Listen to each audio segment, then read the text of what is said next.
Hello and welcome to Main Street Music. We are located in Cornwall on the Hudson.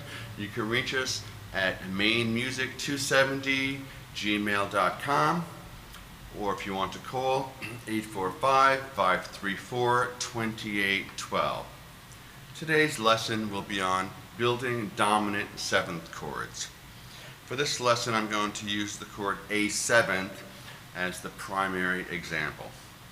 So we're going to start with the most important notes of any seventh chord would be the third and the flat seventh. In this case, for A7, we have the note C sharp as the third and G is the flat seventh. Those two notes, like I said, are the most important, and actually you really don't need the root or the fifth to make an A7th chord. These two notes are enough. So we're going to build the dominant chords from those two notes, and I'm playing them, the C sharp on the third string and the 6th fret, and the G is on the 2nd string, 8th fret.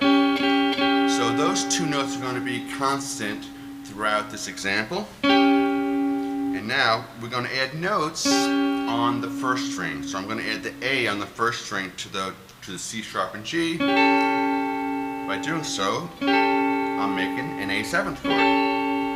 Now if I raise that note A to A sharp, the chord is now going to be A7 flat 9. The 9th degree of this scale is now flattened, so it's an A7th chord with a flatted 9th.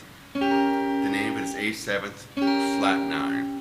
Now keep going, we're going to add the B, A 9th, we're going to add the C, A7 sharp 9, and we're going to add the C sharp, and that'll bring us right back to C sharp as a chord tone, it brings back to A7. So one more time.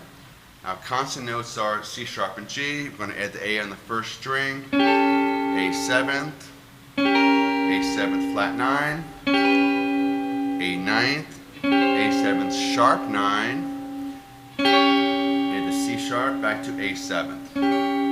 So you get 5 different inversions just by adding a single note on the first string.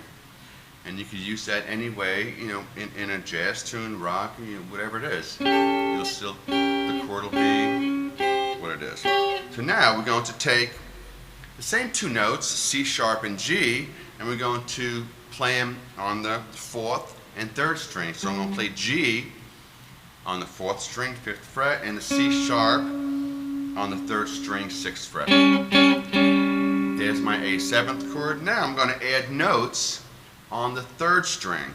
So I'm going to add the note E flat. That's a strange sounding note, but it would be called an A7 flat 5. I'm flattening the 5th tone of A7. A7 flat 5. Now I'm going to raise that E flat to an E.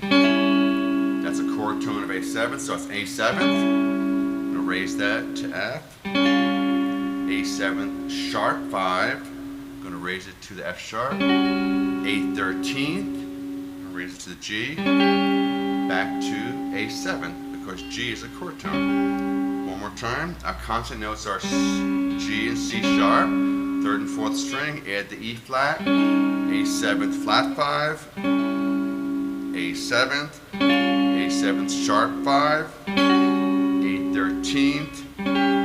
Back to A7. We could take it one step further. We're going to go to the C sharp and G, the primary notes on the 5th and 4th string. C sharp on the 5th string, 4th fret. G on the 4th string, 5th fret. So there's our primary notes for the A7th. So let's add the notes on the 3rd string now. We're going to add the A on the 3rd string. That's an A7th chord. We're going to raise that A to an A sharp or B flat. A7th flat 9, add to the B. A9th, add to the C. A7th sharp 9, C sharp. Back to A7th again. So we got another 5 different inversions out of those two notes. A7th, A7th flat 9, A ninth, A7 sharp 9, and back to A7. Literally, there are thousands, probably tens of thousands, different ways you can play a dominant chord using this technique, just building off the thirds and the flat sevenths. So definitely explore on your instrument, piano, any instrument, and see what type of chord you can come up with. Just find the third and flat seventh anywhere and add notes to it and see what comes out of it. Okay, well, I hope everyone enjoyed this video. From Main Street Music, my name is Frank, and I thank you for watching.